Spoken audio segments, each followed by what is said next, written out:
സർക്കാരുമായി ഈ മാസം 10-ന് ശേഷം ചർച്ച നടത്തുമെന്ന് ഫിലിം ചേംബർ ഭാരവാഹികൾ. നിർമ്മാതാവ് ജി സുരേഷ് കുമാറുമായി സാംസ്കാരിക വകുപ്പ് മന്ത്രി സംസാരിച്ചിരുന്നുവെന്നും ഫിലിം ചേംബർ ഭാരവാഹികൾ അറിയിച്ചു. അതേസമയം സിനിമയിലെ അക്രമരംഗങ്ങളിൽ തീരുമാനമെടുക്കേണ്ടത് സെൻസർ ബോർഡാണെന്നും ഫിലിം ചേംബർ വ്യക്തമാക്കി. വിവിധ ആവശ്യങ്ങൾ ഉന്നയിച്ച് ഫിലിം ചേംബർ നടത്താനിരുന്ന സൂചനാ പണിമുടക്കാണ് താൽക്കാലികമായി മാറ്റിവെച്ചത്. മന്ത്രി സജി ചെറിയാനുമായി ഈ മാസം 10-ന് ശേഷം ചർച്ച നടത്തും. അത് കഴിഞ്ഞ് സമരത്തിൽ തീരുമാനമുണ്ടാകുകയെന്ന് ഫിലിം ചേംബർ ഭാരവാഹികൾ പറഞ്ഞു. നിർമ്മാതാവ് ജി സുരേഷ് കുമാറുമായി സാംസ്കാരിക വകുപ്പ് മന്ത്രി സംസാരിച്ചിരുന്നു. ചർച്ചയുടെ തീയതി സർക്കാർ അറിയിച്ചിട്ടില്ലെന്നും ഭാരവാഹികൾ കൂട്ടിച്ചേർത്തു. ഈ സമരാഹ്വാനം വന്നതിന് ശേഷം മുൻ president G Suresh Kumar, vice president G Suresh കുമാറിനെ സാംസ്കാരിക വകുപ്പ് മന്ത്രി നേരിട്ട് സംസാരിക്കുകയും ഒരു ചർച്ച എന്തുകൊണ്ട് നിങ്ങൾ വിളിക്കാതെ സമരത്തിന് മുന്നോട്ട് പോകുന്നു എന്നുള്ളൊരു ചോദ്യം ചോദിച്ചു.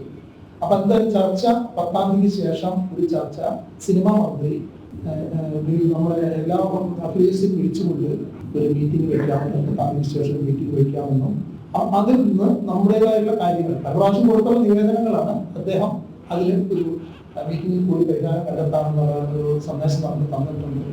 സിനിമയിലെ അക്രമരംഗങ്ങളിൽ സെൻസർ ബോർഡാണ് തീരുമാനമെടുക്കേണ്ടത്. പ്രേക്ഷകർ ആവശ്യപ്പെടുന്ന രംഗങ്ങൾ ചിത്രത്തിൽ ഉൾപ്പെടുത്തേണ്ടി വരും. സിനിമയിലെ വയലൻസ് സമൂഹത്തെ സ്വാധീനിക്കുന്നുണ്ടെന്നും ഫിലിം ചേംബർ ഭാരവാഹികൾ അഭിപ്രായപ്പെട്ടു. സെൻസറിൽ എങ്ങനെയാണ് വേണ്ട ഏത് വേണ്ട എന്നുള്ളത് സെൻസർ ബോർഡ് തീരുമാനിക്കുന്നത്. ഇപ്പൊ അതാണല്ലോ മാർക്ക് എന്ന് പറഞ്ഞ പടത്തിനെ പറ്റി ഇപ്പൊ വന്നത്. മാർക്ക് എന്ന് പറഞ്ഞ പടം സാറ്റലൈറ്റ് TV മാധ്യമങ്ങളിൽ പ്രദർശിപ്പിക്കാൻ പാടില്ല എന്നും പറഞ്ഞിട്ട് ഇപ്പൊ വന്നിട്ടല്ലോ. അപ്പൊ സെൻസർ ബോർഡാണ് അതിന് നിയന്ത്രണം കൊണ്ടുവരണം. ഞങ്ങൾക്ക് അതിന് നിയന്ത്രണം കൊണ്ടുവരാനൊന്നും സാധിക്കില്ല.